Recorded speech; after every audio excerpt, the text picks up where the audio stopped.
Tik joks kibernetinis ryšys nėra mano galva, reiškia.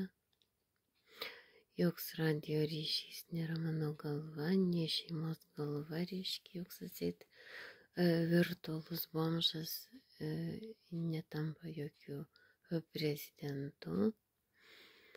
Reiškia, Lietuvos, ne Europos Sąjungos, ne jokių prototipų atseit jisai atstovauja Au-Pair Danijai. Tai yra toks debilizmas, bandant įsidėti kitų žmonių fantazijas ir suvaidinti kažkokį tai eilinį karį NATO, tiesiog kvail ir juokinga.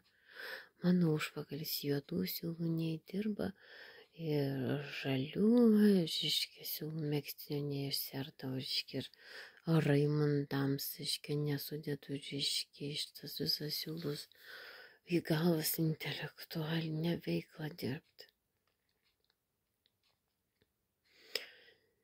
Tai va, tai skirtumas yra debilų, reiškia, neuronų išsilavinimo alkašų, kurie neturi teisės jokius vaikus, jokią pedofiliją, jokią paramą vaikams, kad jie galėtų pragerti.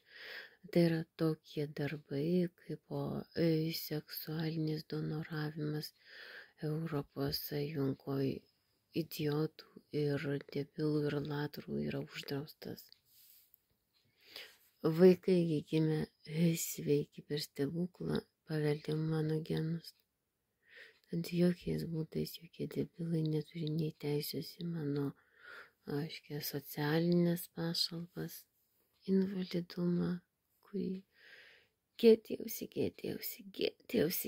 paskui pasakiau, nahui tas visas, reiškia, gėdos jausmas, aš parodysiu, kaip stipriai kovoju už sveikatą ir su žmonėm, kaip stipriai kovoju, ir su velniais dvasinės kovas, tokias vat virtualias, reiškia, kurios, reiškia, Facebook'e paviešintos visą pasaulį apskrieja.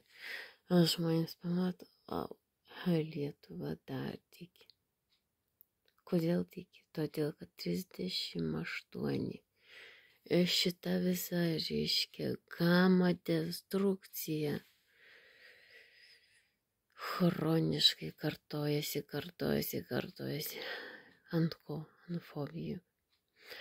Sovietinio verbavimo fobijų. Jie rodo tavo sapnus baisius, jie grasina tau, reiškia, tavo mintis, reiškia, susukdami, reiškia, į radio ryšio, reiškia, tokias programas, kurias transliuoja, kaip mes turim galvoti, reiškia, Lietuvos, reiškia, provincija, iš žydų šiukšlių konteinerio, tai tie Danijos agentai. Tai vadgi, reikia pradėti sakyti tiesą, žmonės, reiškia, suprantat, reikia pradėti sakyti tiesą. Į ką jie paverčia žmogų 10 balų fizikos? Šitie posovietiniai, reiškia, gydytojai, jų, reiškia, auklėtiniai, jų prostitucijos, reiškia, darbuotojai, į ką jie paverčia žmogaus pasąmonę. Iš pradžių aš drebėjau paviešinusi, negalėjau žiūrėti, negalėjau šito įtikėti, negalėjau šito priimti, negalėjau šito veisinti. Kai nugalėjau patį velnę, supratau, kad reikėjo viešinti. Supratau, kad skaidri ekonomika nėra monopolija šešėlinė. Supratau, kad darbo stažas nėra tai, ką aš duodu, bet tai yra, ką aš duodu ir grįžta atgalios. Va tokia Danija ekonomika išvysčiusi, reiškia, su Europos Sąjungos įstatymais, o ne komunizmu ir ne šitais visais, reiškia, kolūkiais.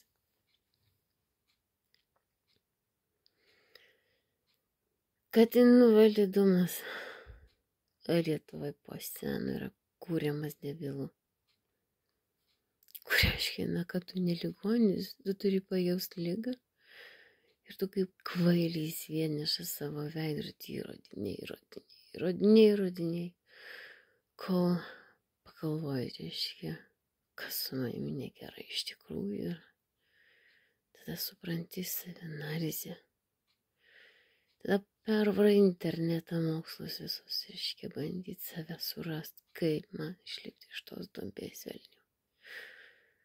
Galiausiai supranti, kad ir kasdienybės darbas, ir kasdienybės mintis, kasdienybės rytas alfa ateina, reiškia, bangos ir prašviežina galvą.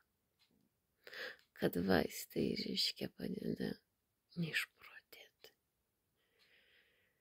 Tokia baisi yra realybė. Ir niekam to nelinkiu.